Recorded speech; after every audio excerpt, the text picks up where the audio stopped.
मत दिखा तरस मुझ पर ए जिंदगी, मत दिखा मुझ पर तरस ए जिंदगी, मैं कोई बेचारा नहीं हूँ, मैं कोई बेचारा नहीं हूँ, अंत तक लड़ूंगा तुझसे, अंत तक लड़ूंगा तुझसे, क्योंकि मैं अभी हारा नहीं हूँ। तो hello student, welcome to our channel exam encounter. तो आज की वीडियो में आपका बहुत बहुत स्वागत है, क्योंकि मैं आज बताने वाला हूँ आपके बोर्ड एग्जाम में जो 2024 का बोर्ड एग्जाम होने वाला 27 फरवरी को गणित का पेपर है, उसके लिए मैं करवाने वाला हूँ महायज्ञ। बोर्ड एग्जाम के लिए करवाने वाला हूँ महायज्ञ। चलिए वीडियो को स्टार्ट करते हैं। हम करेंगे बोर्ड एग्जाम का स्वाहा। ये है मॉडल पेपर 2023 का, उसका सलूशन करवाने वाला हूँ, जो कि 2023 में बहुविकल्पी बन चुके हैं। उन सभी बहुविकल्पियों को मैं यहाँ पे लिया हूँ और 20 बहुविकल्पी आपको एज इट वैसे ही मिलेंगे जैसे कि आपके बोर्ड एग्जाम में पूछे जाएंगे। 2023 के बोर्ड एग्जाम के क्वेश्चन है और 2024 का बोर्ड एग्जाम है, 27 फरवरी को है। और चलिए वीडियो को स्टार्ट करते हैं। हमारा पहला क्वेश्चन ये है कि कौन सा आभाज्य संख्याओं का युग्म है। इन जो युग्म दिखाई दे रहे हैं ऑप्शन नंबर में 18, 25, 5, 15, 7, 21 और 31, 93। तो ऐसे ऑप्शन आपको वहां पर भी मिलेंगे बोर्ड एग्जाम में, क्योंकि ये बोर्ड एग्जाम में 2023 में क्वेश्चन पूछा जा चुका है। तो हम इसका सलूशन करने वाले हैं। तो देखिए सहअभाज्य संख्याएं क्या होती हैं, सबसे पहले ये जानिए। सहअभाज्य संख्याएं वो संख्याएं होती हैं जिनका मासा 1 होता है। मासा 1 होने का मतलब उनमें से कोई भी चीजें कटेंगी नहीं। अगर 18 के आप गुणनखंड करेंगे तो 2 × 3 × 3 ऐसे मिलेगा। 25 की गुणनखंड करेंगे तो 5 × 5 मिलेगा। इन दोनों में कुछ मैच कर रहा है, इसका मासा 1 है ना, और कुछ नहीं मैच कर रहा तो मासा कितना 1 है। तो हमारी संख्या पहली कौन हो जाएगी, ये। जबकि 5 और 15 में देखिए 5 की गुणनखंड करें तो 5 ही रहेगा, पर 15 के करेंगे 5 × 3 × 5 हो जाएगा। तो दोनों मैच कर जाएंगे तो इनका मासा कितना हो जाएगा, मासा यहाँ पे 5 हो जाएगा। हमें मासा कितना चाहिए, मासा हमें चाहिए केवल और केवल 1 चाहिए। तो वो पहले ऑप्शन पे दिख रहा है। देखिए 93 में देखिए तो यहाँ पर भी मासा 31 है आपका, क्योंकि 93 ये 3 का गुणा कर देंगे ना 31 में तो 93 हो जाता है। 7 में 3 का गुणा कर देंगे तो 21 हो जाएगा। 5 में 3 का गुणा करेंगे 15 हो जाएगा। बट ये वाला आपका अलग है। क्लियर मेरी बात। तो यहाँ पे मासा 1 है, तो हमारा ऑप्शन नंबर ए सही होगा फर्स्ट क्वेश्चन का। चलिए देख लेते हैं question number second. Question number second as it जैसा आपके एग्जाम में आया था वैसे ही मैंने क्वेश्चन को नोट किया है। 144 के आभाज्य गुणनखंडों के आभाज्य गुणनखंड मतलब आभाज्य गुणनखंडों में आभाज्य गुणनखंड की घातों का योग क्या होगा। कहने का अर्थ ये है कि सबसे पहले आपको इसके गुणनखंड करने हैं।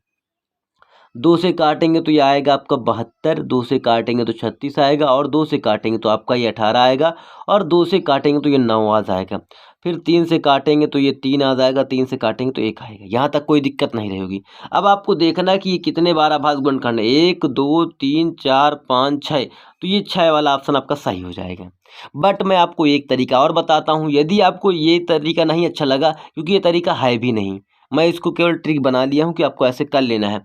बट आपको लिखना 2 कितनी बार आया, 2 आपका 4 बार आया, 2 की घाते 4 लिखेंगे। और ऐसे ही 3 कितनी बार आया, 3 2 बार आया, 3 की घाते 2 लिखेंगे। ऐसे लिखकर आप इन घातों को ऐड कर लेंगे तो ये हो जाएगी 6 हो जाएगा। तो हमारा ऑप्शन नंबर 20 सही हो जाएगा।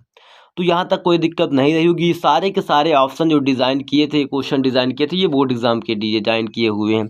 चलिए क्वेश्चन नंबर तीसरा देखते हैं। क्वेश्चन नंबर तीसरा यह है कि एम के किस मान के लिए, एम का कौन सा ऐसा मान होगा किस मान के लिए समीकरण युग्म ये x - y = 3 और तथा 3x + my बराबर है 1 के का अद्वितीय हल होगा। अब अद्वितीय हल का मीनिंग आपको मालूम होगा कि जब अद्वितीय हल होते हैं तो a1/a2 does not equal to b1/b2, यही होता है। यहाँ तो कोई दिक्कत नहीं है ना। तो a1 का मान यहाँ पे कितना है, 1 है, तो रखेंगे। a2 का मान कितना है, यहाँ पे 3 है, कितना है, यहाँ पे 3 है। और y2 देखो b2 का मान कितना है, b2 का मान -2 है, तो यहाँ पे रखेंगे -2 इज इक्वल टू नहीं होना चाहिए, ठीक है, इक्वल नहीं होना चाहिए, डज नॉट इक्वल होना चाहिए। और ये बटे में क्या है, b2 का मान है m, b2 का मान कितना है m। इसका इसमें मल्टीप्लाई करेंगे, इसका इसमें मल्टीप्लाई करेंगे, इसका इसमें करेंगे तो m हो जाएगा, और इसका इसमें करेंगे तो -6 हो जाएगा। डज नॉट इक्वल रहेगा एज इट। तो ये ऑप्शन नंबर कौन सा है आपका? ऑप्शन नंबर देखिए बी में भी आपको घबराने के लिए दिया गया है। यदि आप ऐसे घबरा गए तो ये आपको इसको भी मार्क करके चले जाएंगे, बट आपको डज नॉट इक्वल में मार्क करना। ऑप्शन नंबर सी आपका सही जवाब हो जाएगा। तो ये आपको कंडीशन आनी चाहिए थी कि थोड़ी सी आपकी गलती हो जाए ना देखने के लिए, और आप OMR में जाके ए ऑप्शन को फिल कर देंगे तो आपको देखिए OMR मिलती है वहाँ पे। OMR सीट में CDABCD होता है। अब आपका ये सी सही हो गया तो सी नंबर वाले को आपको इस प्रकार ब्लैक कर देना है, और यही पेन का यूज़ करना। जो मैं पेन यूज़ कर रहा हूँ ना, बॉल पॉइंट पेन, तो इसी पेन का यूज़ करना, ताकि वहाँ पर जो है ना गोला करने में टाइम ना लगे। ये खुद ही इतना मोटा पेन होता है कि तुरंत हो जाता है। अब चलिए क्वेश्चन नंबर चौथे को देख लेते हैं। क्वेश्चन नंबर चौथा ये है कि 3x + 3y = 18, और ये सच दैट है आपका। इसको आप ये बोल सकते हैं अल्प विराम होता है, ठीक है, थोड़ा कम विराम वाला होता है। तो इसमें x - 2y = 2, इसमें का हल चाहिए हमें। x की वैल्यू चाहिए, y की वैल्यू चाहिए। अब आपने वज्र गुणन विधि सीखी होगी, आपने प्रतिस्थापन, विलोपन जो भी सीखा होगा। मैं यहाँ पे कोई भी विधि आपको नहीं बताने वाला। जब भी ये क्वेश्चन बहुविकल्पी में आए तो आपको केवल क्या करना है, x की वैल्यू यहाँ पे रखनी है, y की वैल्यू यहाँ पे रख देनी है। अगर ये 18 के बराबर आ गया तो ठीक है, नहीं तो गलत है। 6 को यहाँ पे रखेंगे 3 की जगह पे, तो 6 3 को 18 हो जाएगा ना, 6 3 को 18, और यहाँ पे 2 को y की जगह पे रखेंगे तो 3 दूना ये 6 हो जाएगा। ये कितना हो जाएगा, 3 दूना 6, ये 18 हो जाएगा और ये 6 हो जाएगा। इनको ऐड करेंगे 24 हो जाएगा, जबकि ये ऑप्शन नहीं है, तो ये ऑप्शन आपका सही नहीं हो सकता। ऐसे ही y की वैल्यू चेक करनी है। देखिए यहाँ पे b नंबर को चेक करना, b की जगह देखिए x की जगह पे कितना रखना, 3 रखना, 3 3 को 9 हो जाएगा, ठीक है। 9 आया, 9 आया, मान लो यहीं पे लिख देता हूँ, 9 आया, 3 का यहाँ पे रखा गया मान, 3 3 को 9 हो जाएगा। और y का मान जो 4 है यहाँ पे रखोगे, 4 3 12 हो जाएगा। 12 और 9 को जोड़ेंगे तो आपको ये 21 मिलेगा। तो ये भी ऑप्शन आपका नहीं हो सकता। अब ऐसे ही इस ऑप्शन को भी चेक करेंगे। 3 का मान यहाँ पे रखेंगे, 3 3 को 9 हो जाएगा, ठीक है। और ये 8 का यहाँ पे मान रखेंगे, 8 3 24, 9 + 24, तो ये भी आपका ऑप्शन नहीं होगा, क्योंकि यहाँ पे 18 दिया है, इसको ऐड करेंगे तो ये 33 के बराबर हो जाता है। अब इसको चेक करते हैं। यहाँ पे x की वैल्यू 0 रखते हैं, 0 रखो। यहाँ पे x की वैल्यू कहाँ पे रखना है, यहाँ पे 0 रखना है। x की वैल्यू यहाँ पे 0 रखो और इसका मल्टीप्लाई कर दो आपस में। इसका 0 रखेंगे, 0 हो जाएगा। और ये 6 आपका जैसे है, 6 को यहाँ पे गुणे में कर देंगे, 6 3 को 18, तो ये 18 के इक्वल हो जाएगा। बात तो सही थी, बट इसमें भी चेक करेंगे। x - 2y लिखा है, इसमें कैसे आएगा? x की वैल्यू 0 हो गई, y की वैल्यू देखिए क्वेश्चन रॉन्ग लग रहा है मुझको। इसके बारे एक बार क्वेश्चन को मैं चेक कर ले रहा हूँ, क्योंकि मुझे लग रहा है कि ये वैल्यू भी आपकी सेटिस्फाई नहीं हो रही इस ऑप्शन से, तो इसका मतलब क्वेश्चन रॉन्ग है। चलिए मैं क्वेश्चन को मतलब देख लेता हूँ, रिव्यू कर लेता हूँ कि ये क्वेश्चन कैसा है। यहाँ पे जो वैल्यू थी ये 2 था, 2x था, इसीलिए तो ये रॉन्ग हो रहा था। तो यहाँ पे इसको चेक करना, हमें फिर से चेक करेंगे। ये भी रॉन्ग हो गया। अब 6 यहाँ पे रखेंगे, 6 दूना 12, 12, और यहाँ पे 2 रखेंगे, 3 दूना 6, 12 6 कितना हो जाएगा, 18 हो जाएगा, ठीक हो जाएगा। पहला ऑप्शन थोड़ा थोड़ा लग रहा सही है, बस इसमें भी सेटिस्फाई करना चाहिए। जो वैल्यू इसमें सेटिस्फाई हो रही वही वैल्यू यहाँ पे भी सेटिस्फाई होनी चाहिए। तो यहाँ पे रखेंगे 6 और 2 का यहाँ पे रख देंगे, 2 दूना 4, और 6 से 4 घटाएंगे तो 2 आएगा। ऑप्शन नंबर फर्स्ट ही आपका सही जवाब हो जाएगा। तो ये सारा जो खोखट करना था ये गलत हो चुका है आपका। अब चलिए क्वेश्चन नंबर 5 लोग देख लेते हैं। देखिए क्वेश्चन वैसे ही करने हैं आपको, आप विलोपन प्रतिस्थापन लगाएंगे टाइम ज़्यादा लगेगा, बट मेरा ये रूल लगा देंगे तो आप x की जगह पे x की वैल्यू, y की जगह पे y की वैल्यू, अगर दोनों पक्ष बराबर हो गया तो ठीक है, नहीं तो हमारा क्वेश्चन क्या है, वो सॉरी आपका जो वो ऑप्शन ही रॉन्ग है। फिर दूसरा नंबर चेक करेंगे, दूसरे में ऐसे होगा, तीसरे में, चौथे में आप देखेंगे तो तुरंत ही आपको ऑप्शन जवाब मिल जाएगा, ठीक है। अब यहाँ पे देखो k का मान, के किस मान के लिए समीकरण युग्म के x + ky बराबर 1 तथा kx + y k² अनेक हल होंगे। अनेक हल होने की शर्त आपको मालूम है, a1 बटे a2, b1 बटे b2, c1 बटे c2, यही होता है आपका अनेक हल होने की एक शर्त। तो a1 का मान देखो, a1 का मान कहाँ पे है, a1 का मान ये 1, a2 का मान कहाँ है, a2 का मान k है, = और a1 का मान कितना है, b1 का मान कितना है, k है, और b2 का मान कितना है, 1 है। यही है ना, b2 का मान कितना है, 1 है, = क्या लिखा है, k1 का मान। यहाँ पे देखिए आप या तो इधर इस पक्ष में लाइए तो ये माइनस में हो जाएगा। तो मान लीजिए -1 है, और यहाँ पर भी इसको भी माइनस लगेंगे तो माइनस का k² हो जाएगा, तो माइनस माइनस वैसे भी कैंसिल हो जाएगा, तो कोई दिक्कत नहीं है यहाँ तक। अब इसको सॉल्व करना है। आप इधर से भी ऐसे ऐसे सॉल्व कर सकते हैं, बट मेरा मानिए तो ऐसे ऐसे क्रॉस मल्टीप्लाई कीजिए, इसका इसमें गुणा कीजिए, इसका इसमें गुणा कीजिए, तो के स्क्वायर बराबर हो जाएगा 1। तो इसको आप लिख सकते हैं के अंडर रूट 1, और इसको आप लिख सकते हैं +-1। क्या लिखेंगे? +-1। +-1 ऑप्शन नंबर आपको बी में मिलेगा। तो ये आसान तरीका था आपके इस क्वेश्चन को करने का। चलिए अब देख लेते हैं क्वेश्चन नंबर 6वें को। चलिए देखते हैं क्वेश्चन नंबर 6वें को। क्वेश्चन नंबर 6वां भी बिल्कुल एज इट सेम है। इसमें भी क्या करना है, एक्स की वैल्यू फाइंड करनी। या तो आप मेरा वो फार्मूला अपनाइए जो मैं बताने जा रहा हूँ, या तो आप इसको सॉल्व करना, दोनों में से एक कर लेना है। यदि आप यहाँ पे 2 रखते हैं, 2 का वर्ग करते हैं तो 4 आएगा कि नहीं, और 4 से 2 को घटाते हैं तो कितना आएगा? 2 आएगा, 1/2 आएगा। बट यहाँ पे लिखा कितना, x/7, तो ये भी आपका x का मान नहीं हो सकता। अब यहाँ पे x का मान यदि 1 रखते हैं, +-1 का मतलब प्लस भी रख सकते हैं, माइनस भी रखते हैं, पर यहाँ पे प्लस माइनस कुछ भी रखेंगे आप 1, तो इसका मान कितना आएगा? 1 ही तो आएगा। 1 से अगर 2 घटा देंगे तो -1 हो जाएगा, तो ये भी आपका ऑप्शन नहीं हो सकता। ऐसे ही आप 3 को चेक करेंगे, 3 यहाँ पे रखेंगे, 3 3 को कितना हो जाएगा? 9। 9 से यदि आप 2 घटाते हैं तो 7 आएगा, तो ऑप्शन नंबर आपका सी सही जवाब हो जाएगा। और मैं आपको वो भी तरीका सिखा देता हूँ कि आपको इसको क्रॉस मल्टीप्लाई करना है, इसका इसमें मल्टीप्लाई, इसका इसमें मल्टीप्लाई। तो s² = x² - 2 = 7 हो जाएगा। यही तो हो जाएगा। आप ये स्क्वायर को आप उधर साइड 2 को ले जाएंगे, 2 उधर जाएगा तो कितना हो जाएगा, उसमें साथ में ऐड हो जाएगा, तो ये हो जाएगा 9x²। तो x² बराबर +-3 ही तो आएगा ना, वैसे भी वही आ रहा है, और इस तरह भी मेरा तरीका भी वही कह रहा है। तो आपको मेरे तरीके करना है या अपने तरीके से करना, आपको जैसा भी लगे अच्छा वो तरीके आपको अपना लेना। बोर्ड एग्जाम में आपको टाइम चाहिए, बस टाइम से जल्दी से कर लेना बस। अब यहाँ पे देखिए क्वेश्चन नंबर 7वां है।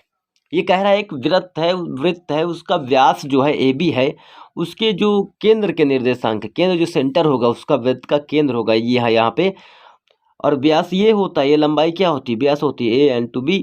तो इसके भी निर्देशांक तुम्हें दिए, B के निर्देशांक तुम्हें दिए गए हैं, B के 1,4 दिए गए हैं, और तुम्हें केंद्र के भी निर्देशांक दिए गए हैं। तुम्हें इसके निर्देशांक चाहिए, किसके? इसके।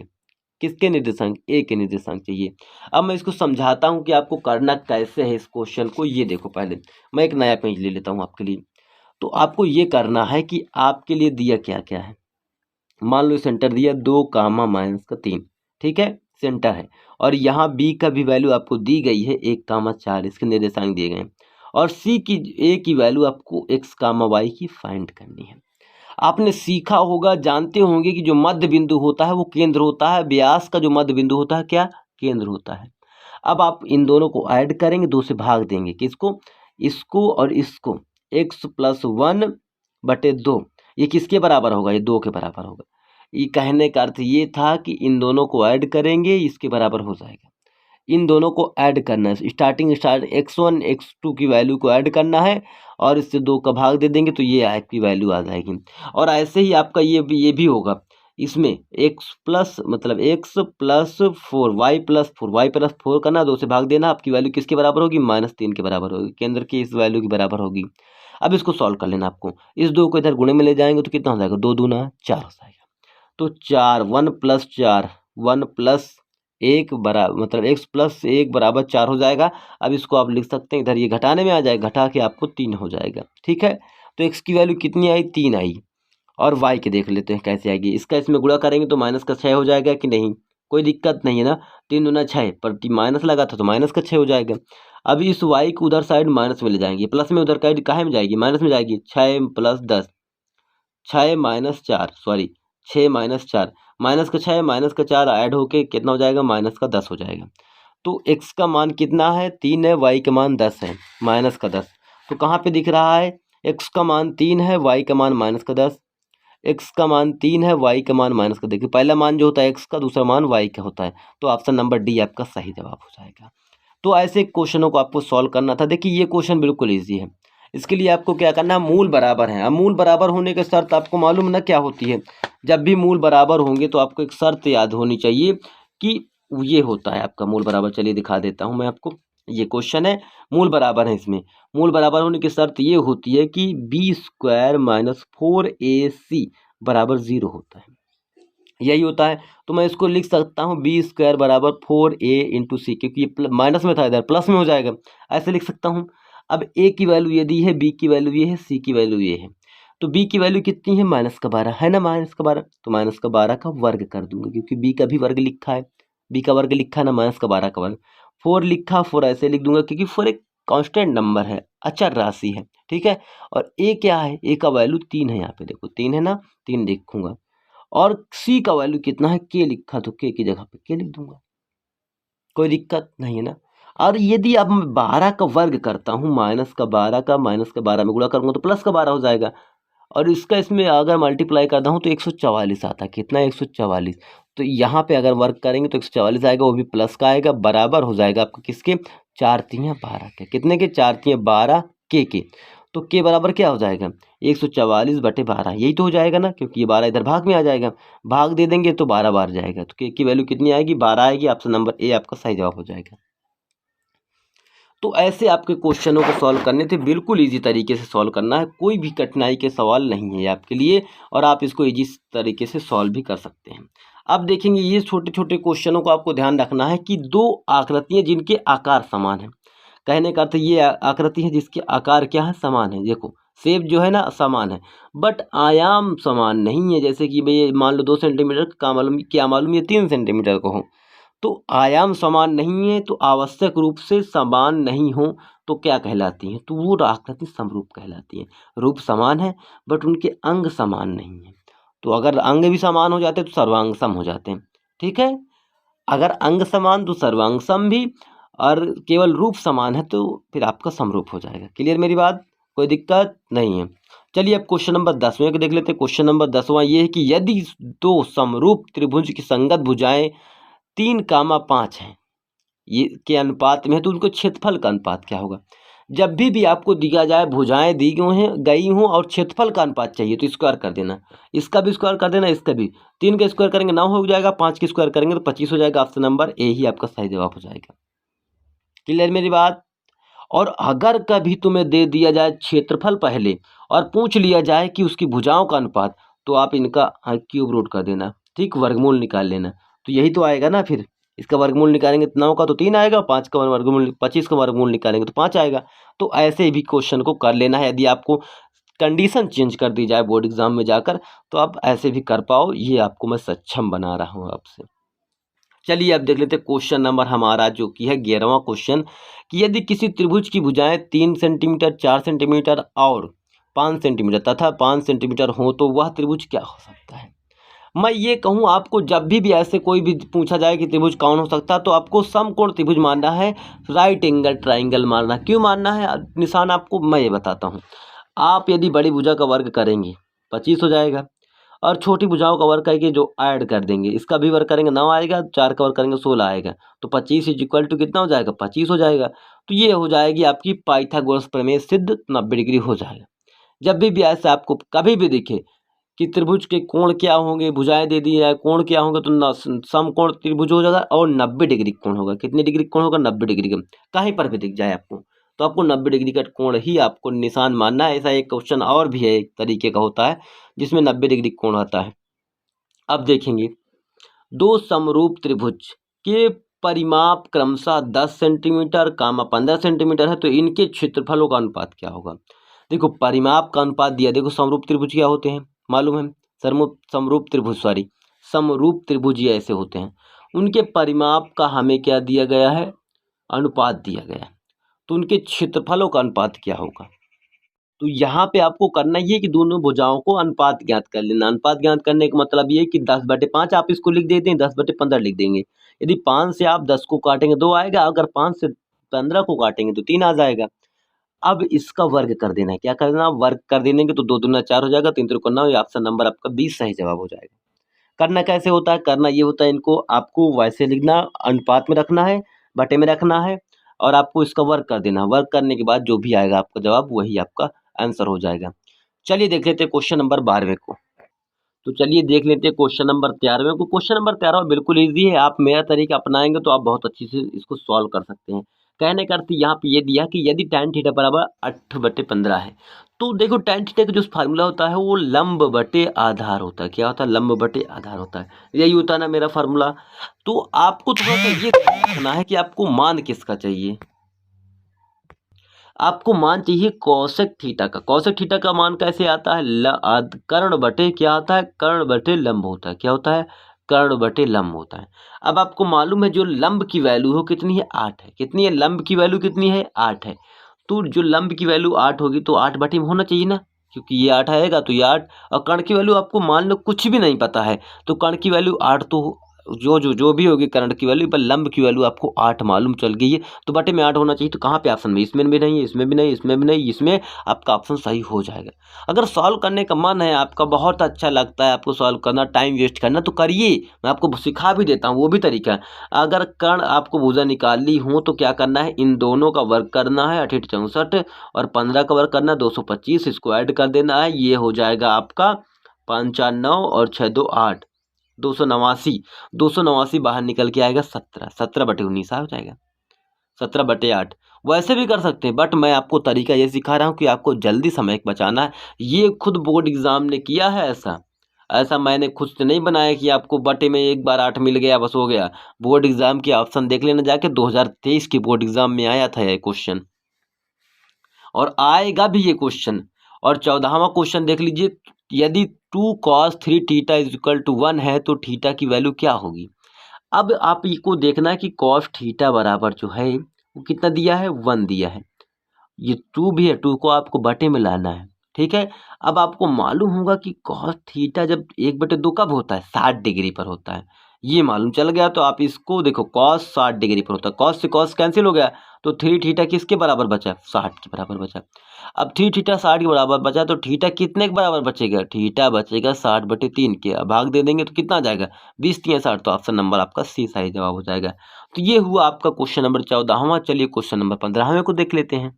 अब क्वेश्चन नंबर 15वां से इजी कोई भी क्वेश्चन हो नहीं सकता। मैं ये एकदम सरल जवाब बता दूं कि आपको करना यह है कि परिधि का अनुपात दिया है, दो वृत्तों के परिधियों का अनुपात 2 पाई आर होता है कि नहीं? परिधि 2 पाई आर, और दूसरे भी मान लो 2 पाई आर है, एक को मान लो पाई आर 1, एक को मान लो पाई आर 2। इसका अनुपात कितना दिया है? 3/2। अनुपात का मतलब बटे में भी रख सकते हैं। तो इसके क्षेत्रफलों का अनुपात चाहिए आपको। तो पहले इस पाई से 2 पाई को कैंसिल कर देते तो R1/R2 का मान कितना हो जाएगा? 3:2। और आपको मालूम है क्षेत्रफल का जो अनुपात होता है वो कैसे सूत्र होता है? क्षेत्रफल का अनुपात सूत्र पाई आर स्क्वायर होता है, पाई आर स्क्वायर होता है। तो इसको मान लेंगे फर्स्ट, इसको मान लेंगे सेकंड। आपकी वैल्यू जो पाई की पाई से कैंसिल हो जाएगी तो R1 और R2 का वर्ग करना है। तो R1 का वर्ग करेंगे तो ये 9 हो जाएगा और R2 का वर्ग करेंगे तो 4 हो जाएगा। तो 9:4 जहाँ पर भी दिख रहा होगा तो आपका ऑप्शन नंबर डी सही जवाब हो जाएगा। ये मेरा तरीका बहुत ईजी है, आप ये कर सकते हैं। आप ये डायरेक्ट देख लीजिए कि परिधि का अनुपात कभी भी दिया हो, क्षेत्रफल का अनुपात पूछा जाए तो आप इसका वर्ग कर देंगे तो आपका जवाब मिल जाएगा। वर्ग कर देंगे, 3 का वर्ग 9, 4 का 2 का वर्ग 4। अब ऐसे ही आपको क्वेश्चन नंबर 16वें को देखना है। एक समान त्रिज्या वाले, त्रिज्या तो समान है, अर्धगोले, 2 अर्धगोले, मान लो कि अर्धगोले का मीनिंग ये होता है कि ये गोला अर्धगोला कटोरे जैसा होता है। मान लो एक कटोरा आपने लिया ऐसे और ये वाला कटोरा, ये आपका कटोरा जो होता है घरों में देखे होंगे वो अर्धगोले के जैसे होता है, और उसी कटोरे के आधार को दूसरे के अर्धगोले के आधार को जोड़ दिया जाता है, क्योंकि त्रिज्याएं भी समान है। ये जो त्रिज्या बीच वाली है ना, ये समान है। ये छोटी सी त्रिज्या जो यहाँ से यहाँ तक की होती है, यहाँ से यहाँ तक, केंद्र से यहाँ तक की, ये समान है तो व्यास भी समान होगा। तो ये टोटल गोला हो गया टोटल। तो इस प्रकार गोले का जो नया गोला बना उसका वक्रपष्टीय क्षेत्रफल क्या होगा? अभी मैं आपको सिखा दूं कि 6 पाई आर स्क्वायर जो होता है वो क्या होता है? एक, ये पूरा गोला हो गया ना, ये पूरा गोला हो गया, अभी आधा आधा दो जोड़ दिया गया तो पूरा गोला हो गया। अब इसका वक्रपष्टीय का मतलब ये पूरा पूरा पेंट किया जाएगा, चारों कोण गोला, जैसे आपको गेंद दे दिया जाए, गेंद के चारों ओर अगर पेंट करने के लिए क्या जाएगा दिया जाए तो उसका सूत्र क्या होगा? सही जवाब क्या हो जाएगा? 6 पाई आर स्क्वायर, क्योंकि आपको मालूम है कि जो अर्धगोले का जो परिमाप का वक्रपष्टीय क्षेत्रफल होता है पाई आर स्क्वायर होता है। क्या होता है? 3 पाई आर स्क्वायर होता है। और आपको किसका ज्ञात करना है? आपको ठोस गोले का। पूरा गोला हो गया तो दोनों को ऐड कर देंगे तो 6 पाई आर स्क्वायर हो जाएगा। ये था आपका सही तरीका। अब इसके बाद 17वां क्वेश्चन देख लेते हैं। यह क्वेश्चन क्या कह रहा है कि निम्नलिखित में से कौन सी केंद्रीय प्रवृत्ति की माप नहीं? देखिए केंद्रीय प्रवृत्ति की जो माप होती है, जो आपका मोड मीडियन मोड होता है ना, मतलब माध्यिका और आपका माध्य और बहुलक जो होते हैं ये केंद्रीय प्रवृत्ति के होते हैं। अब कौन नहीं होता, ये आपको मानक विचलन होता है, ये क्लास 12th में आपको जाके मिलेगा। क्लास 11th में आपको मानक विचलन मिलेगा, स्टैंडर्ड डेरिवेशन कहते हैं इसको, ठीक। तो वो होता है, तो उसको ये आपका केंद्रीय प्रवृत्ति में नहीं आता। केंद्रीय प्रवृत्ति में आपको माध्य आएगा, माध्यिका आएगा, बहुलक आएगा, बट ये नहीं आएगा। तो यहाँ पे नहीं पूछा गया, तो आपका ऑप्शन नंबर डी सही जवाब हो जाएगा। तो आपको सीख के रखना, क्योंकि बोर्ड एग्जाम में पूछ लिया है पहले ही 2023 में, तो ये अभी भी पूछा जा सकता है, कोई दिक्कत वाली बात नहीं होनी चाहिए। 18वां क्वेश्चन है 1 से 9 तक प्राकृतिक संख्याओं का समांतर माध्य। मैं आपको ट्रिक भी बता सकता हूँ और आपको करवा भी सकता हूँ। आपको क्या चाहिए, मैं ट्रिक बताऊंगा, तो आपको जब भी कहे कि 1 से लेकर 2 तक, 5 से लेकर 10 तक, तो आपको पहले नंबर और आखिरी नंबर को जोड़ देना है। पहला नंबर लगातार कहे पर प्राकृतिक संख्याओं का 1 से लेकर लगातार है, तो तभी जोड़ेंगे, ऐसे नहीं जोड़ेंगे। तो पहली संख्या प्लस आखिरी संख्या बटे 2, पहली संख्या दोनों को जोड़ देंगे 10 हो जाएगा, 10 से 2 के भाग दे देंगे 5 आ जाएगा। आपका ऑप्शन नंबर ए सही जवाब हो जाएगा। और आपको करना है वैसी विधि चाहिए, तो मैं बता रहा हूँ कि आपको पहले 1 लिखना है, फिर 2 लिखना, फिर 3 लिखना, फिर 5, फिर 3 के बाद 4, 5, 6, 7, 8 और आपका 9, इन सभी को ऐड कर लेना है। करो ऐड फिर इसको, 3 3 3 6 6 4 10 10 5 15 15 6 21 21 7 कितना हो जाएगा 28 हो जाएगा। 28 8 36 और 36 में 9 जोड़ देंगे तो कितना हो जाएगा 36 में आपका 9 जोड़ देंगे तो कितना हो जाएगा आपका 36 में 9 जोड़ेंगे कितना हो जाएगा 45। और ये टोटल नंबर कितने हैं 9, 9 को 5 में भाग दे 45 में 9 15 45 5 फिर आएगा। बट इतना कंडीशन मुझे नहीं करनी थी, मुझे पहला नंबर आखिरी नंबर ऐड करना, 2 से भाग दे देना।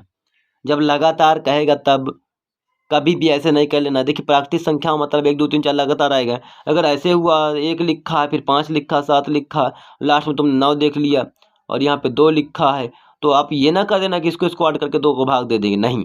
जब आपका प्राकृतिक संख्या लगातार कहेगा दोनों को ऐड करेंगे 2 से भाग दे देंगे। क्लियर मेरी बात, कोई दिक्कत नहीं।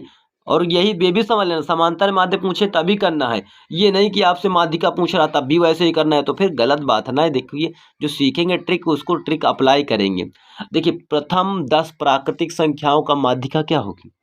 अब आपको थोड़ा सोचो, प्रथम 10 प्राकृतिक संख्याओं की माध्यिका, प्राकृतिक संख्याएं क्या होती हैं 1 2 3 4 5 6 7 8 9 10, ये हैं, ये 10 तक हैं। इनके क्या क्या चाहिए माध्यिका चाहिए। माध्यिका मतलब बीच वाले नंबर, ये पहला नंबर, ये पहला नंबर, दूसरा नंबर हो गया, दूसरा नंबर हो गया, तीसरा नंबर हो गया, तीसरा नंबर हो गया, चौथा नंबर हो गया, चौथा नंबर हो गया। अब 2 डिसाइड नहीं कर पा रहे हैं, दोनों में डिसाइड नहीं हो पा रहा कि इसको रख लें पहले कि इसको, तो इन दोनों को ऐड करेंगे 11 हो जाएगा, 11 में 2 का भाग देंगे तो 5.5 आ जाएगा। ऑप्शन नंबर आपका डी सही जवाब हो जाएगा। तो इतनी आसानी से आप इस सवालों को कर सकते हैं। देखिए अब आपको वो फार्मूला लगाना कि सम संख्याएं विषम संख्या n/2 वें पद का मान, ये सब नहीं बताना मुझे आपको बहुविकल्पी प्रश्न सॉल्व करवाने, क्योंकि ये सारे क्वेश्चन बहुविकल्पी बनेंगे और वैसे क्वेश्चन बनेंगे आपका जैसे सारणी टेबल बनाया जाता है ना, समांतर माध्य वर्ग अंतराल, तो वहाँ पे बनेंगे आपका, ठीक है। वैसे जब सारणी बने होगी तब उसमें ऐसे निकलेंगे, तो वो उसमें लिखने के लिए होता है, इसमें केवल आपको आंसर निकालना है। तो आप मेरी ट्रिकों को अपना लीजिएगा। चलिए क्वेश्चन नंबर लास्ट को देखते हैं, जो कि क्वेश्चन नंबर आपका 20 होता है। तो क्वेश्चन नंबर 20 ये है कि यदि किसी बारंबारता बंटन की माध्यिका दी है और तथा उसका क्या माध्य, उसका माध्य 15 है, माध्यिका 16 है, माध्य 15 है, तो बहुलक क्या होगा। तो एक सूत्र मैं सिखा दे रहा हूँ, इसके मैं ऑप्शन नहीं रखा हूँ क्योंकि मुझे आपके सिखाना है आपको कि एक सूत्र होता है बहुलक बराबर क्या होता है, बहुलक बराबर 3 माध्यिका क्या नहीं 3 माध्यिका -2 माध्य, ये होता है आपका संबंध। 3 मीडियन इंटू 2 में मोड आपका 3 मीडियन इंटू 2 मीन होता है आपका। तो ये 3 माध्यिका होती है, 2 गुणे माध्य होता है। तो बहुलक बराबर आपका ये हो जाएगा 3 गुणे माध्यिका का मान कितना है 16 है, माइनस 2 गुणे माध्य का मान कितना है 15, तो 16 3 48 हो जाएगा, 15 दूनी 30 हो जाएगा। तो ये आपको 30 रखना, घटा लेना, तो 18 आपका सही जवाब हो जाएगा। तो ये आपको सूत्र याद कर लेना है। अब आपको क्या करेगा, 2 वैल्यू देगा आपको, बहुलक दे दिया, माध्यिका दे दिया, तो माध्य पूछ लेगा। तो आपको मालूम होगा ना कि ऐसे सवालों को सॉल्व करते हैं। तो चलिए नेक्स्ट वीडियो में मेरा टारगेट ये है कि आपको बोर्ड एग्जाम में एक 100 आउट ऑफ 100 मार्क्स गेन करने, 100% आपका स्कोर होना चाहिए अच्छा। कहीं अगर दिक्कत आ जाए, एक दो क्वेश्चन वो गलत कर दे, क्वेश्चन आपको मतलब एग्जामिनर ना समझ पाए आपके क्वेश्चन, बट आपको करने सारे क्वेश्चन, आपको फील आना चाहिए कि मेरे सारे क्वेश्चन मैंने किए हैं अटेम्प्ट और सारे क्वेश्चन सही है, भले ही 2-4 क्वेश्चन आपके रॉन्ग हो जाएं, बट आपको फील अच्छा होना चाहिए वहाँ पे, घबराना नहीं है। तो अपनी सीढ़ियों पे उड़ान भरते रहो और वहाँ तक पहुँचो जहाँ तक कोई पहुँच ना सका हो आज तक।